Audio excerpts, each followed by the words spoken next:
Okay, so we're at that point in the series of videos. I really have got to get a camera dedicated for these videos. This is driving me insane, and I'm sure it's not helping you either.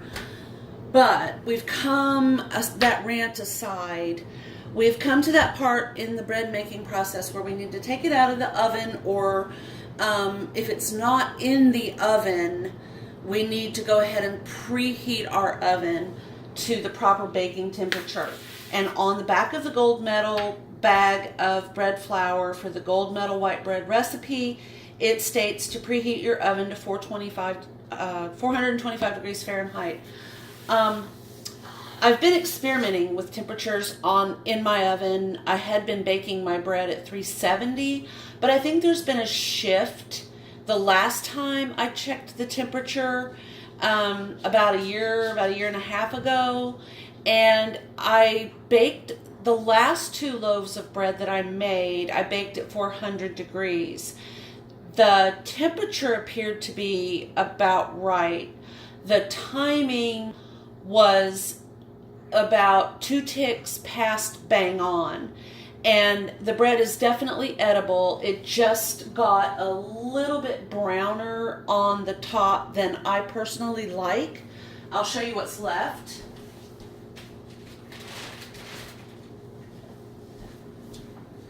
Literally 2 loaves of bread. This is all that's left of that recipe right there. But it's kind of showing up. It's just a little bit brown on the top. Now, and as you can see from the crust, it's a very thin crust. It's not, deep into the bread. I will say the texture and the flavor is absolutely excellent, but I would prefer that the top of the bread be more about this shade of brown. So this time I'm going to bake it at 400. Mind you, the recipe says 425. I know my oven, that's like 500 in my oven. Okay, I'm going to take the bread out of the oven now and let it complete the rising process. I need to shift that over just a little bit.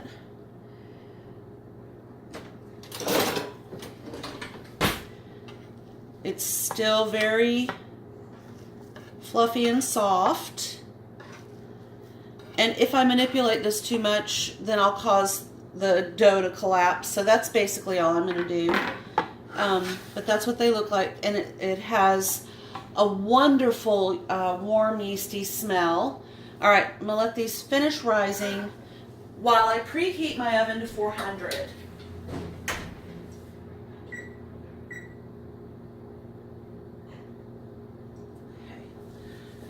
So and I honestly think it takes my oven about 20 minutes to preheat, which is just utterly ridiculous, but it's what I've got. It's what I'm stuck with at this particular point in my life.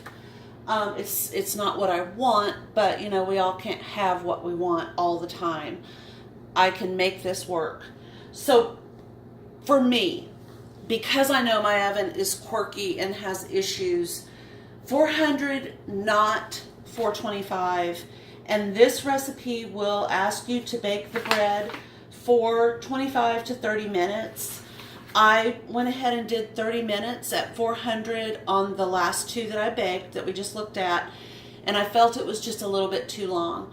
So I'm going to knock it back a couple of minutes. I think I'm going to bake it at 400 for 27 minutes this time, and I believe that'll be perfect. Remember, the true test is once it has baked, if you thump it like this on the top and about in the middle, and it sounds hollow.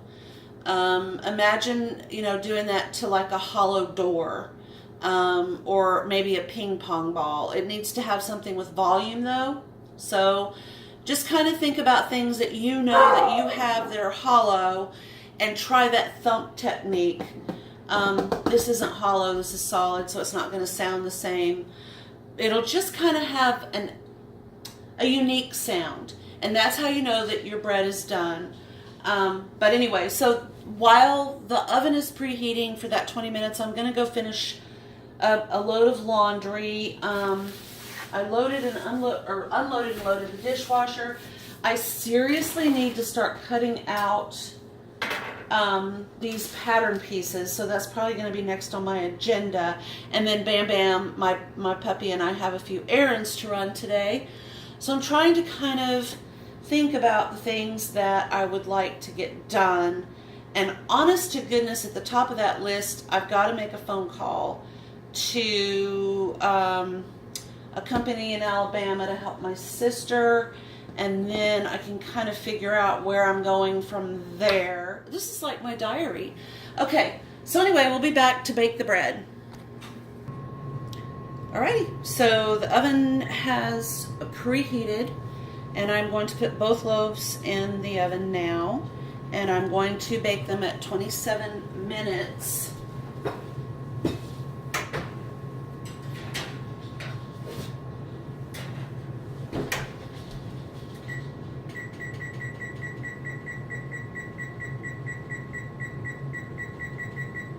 Okay, so the timer is set for 27 minutes at 400 degrees in my quirky oven, and we'll see how they turn out. It smells really, really good in my kitchen right now, so I have a feeling it's a success. We'll just have to see. Now, the next thing that I do is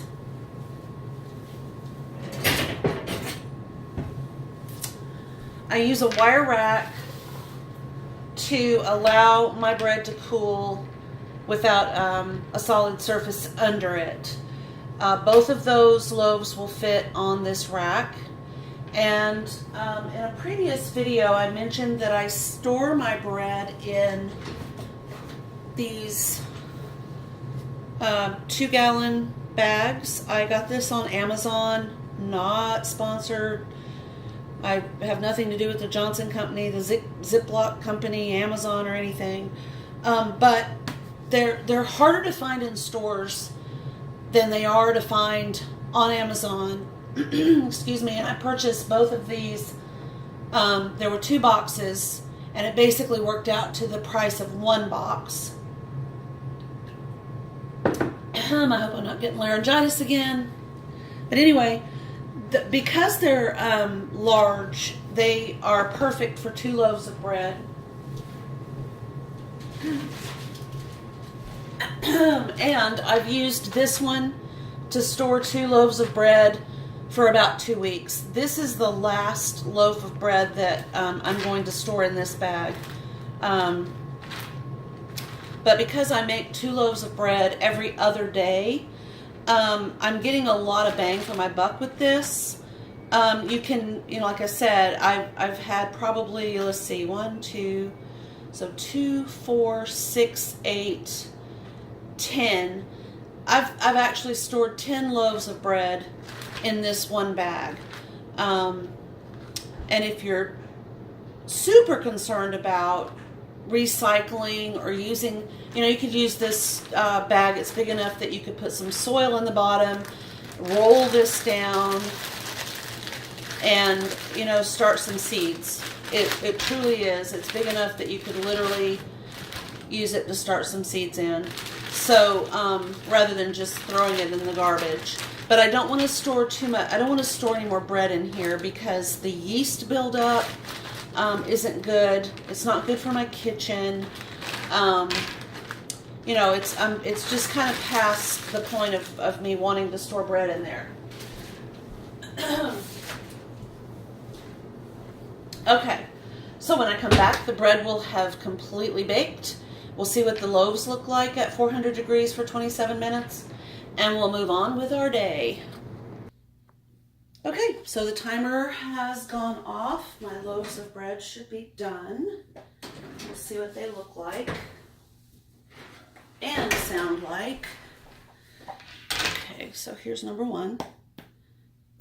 Yep. So we have a hollow loaf that I will flip over. We'll get the other one out.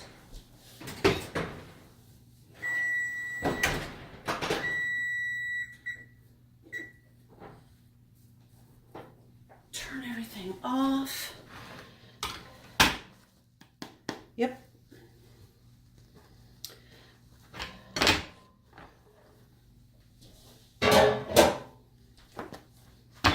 Okay, so here we have our 2 loaves of bread. And what I'm going to do is cover them up and let them cool. And once they've cooled off, then they'll go in a fresh new 2-gallon bag for storage.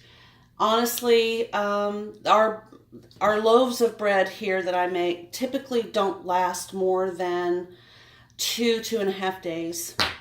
We are massive bread eaters. But anyway, so now I have shifted my focus from this. I'll go ahead and take that out.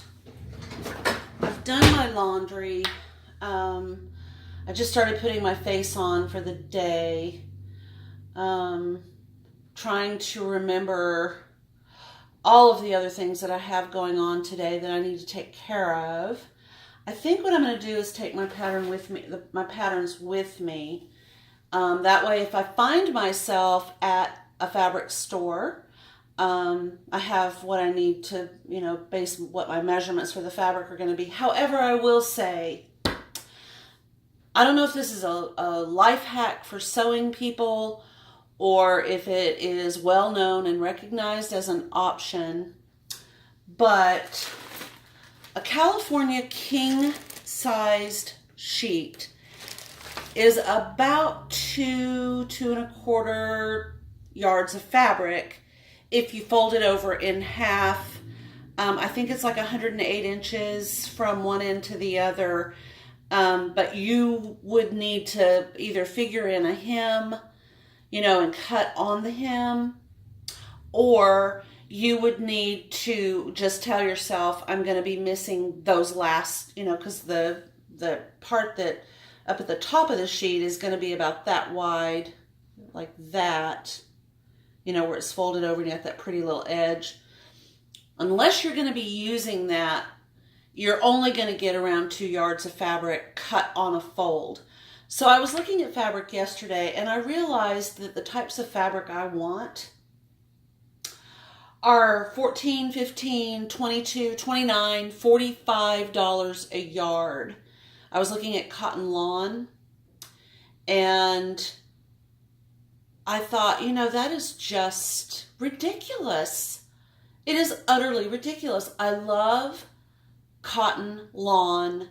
I love the way it feels. I love the fact that it is cotton and it doesn't really, it's not problematic as far as static electricity is concerned.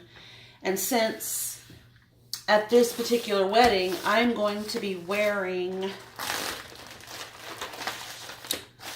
these great big wide-legged pants, I didn't want something that was going to, like a satin or a taffeta, that was going to end up sticking to me. In March around here, where it's like Static City. So my thinking was I would have cotton lawn for the main body of the pants here, and then the bottom part would be an embroidered georgette or crepe, silk, something that I can have down at the bottom that will lend, because this is the view that I'm going to be doing right here. This will be one piece instead of 2 pieces of gathered fabric. I had kind of thought about using velvet or velveteen, but no, I honestly feel like I'm going to use something that won't stick to me and cause that awful, horrible static cling issue. And so I was looking at alternative fabrics and what feels good and what is a good fabric, and I stumbled upon bamboo cotton blend. Well, lo and behold, bamboo cotton blend, California King sheets in every color under the rainbow are currently on sale on Amazon for $40. And I looked at the label, and it truly is bamboo cotton blend. I didn't see any rayon, I didn't see any viscose, I didn't see any spandex, I didn't see any of those weird polyester-y man-made type fibers, other than obviously the bamboo portion. I don't know how bamboo fabric is made. I do know it's a fiber. It might have some sort of, man-made fiber blended when it's being made into the thread that is then made into the fabric. I don't know. But I also know that it would be really, I suppose it's possible to have a staticky bed sheet, but I don't know. I'm still doing research. But what I would like to do is have the top portion of the pant be a lavender color. The wedding colors are lavender, purple, wisteria, not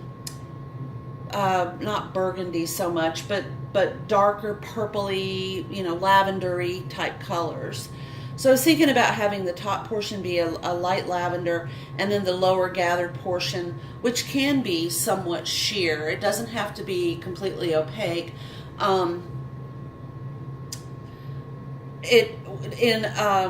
Like a creamy color with maybe some embroidery done for that. And then the top of the outfit, I'm really leaning toward the camisole. Could also be cut from that same fabric. If I bought a set, I'd have the fitted sheet, I'd have the flat sheet, and then I'd have 3 or 4 pillowcases. So the jacket would be made out of the fabric that is going to be the embroidered georgette or crepe de chine or voile or whatever. And then the camisole and the top portion of the pants would be the same fabric, the lavender bamboo cotton. That is my plan. So I'm honestly, seriously thinking, because oh my goodness, I could save so much money using a set of sheets at $40 as opposed to 3 to 4 yards at, I think the least expensive I saw was $15 a yard, $14.99, and the most expensive I saw was creeping up toward $50 per yard, which I don't remember if I ever sold fabric that expensive in my shop. I think I did have some Barissima that was around $20 a yard, but I always gave people a coupon. I mean, it's not fair to prevent someone from sewing if it's just a matter of cost. So if they purchased something else, I would give them a discount on that fabric. So anyway, that is what I'm thinking I'm going to do. But if I take this with me, then I'll have it. I've got the yardages on the back like most patterns will give you. And it kind of makes it more of a doable project for me. Because granted, this is probably something I'm not going to wear ever again. I don't see myself wearing, elegant flowy pants and a camisole and a jacket to go to the gym, basically, or the grocery store. I just don't see it happening. But, it'd be fun to make it. And I will try to videotape. So anyway, getting back to the bread, which is what we made today. Let me know how your bread turned out, if you're happy with it. If you have any questions, you can find me on Facebook and Instagram. And I'm always happy to answer questions. Feel free to ask. Hit the like button if you liked it. And I hope that you have a wonderful Thursday.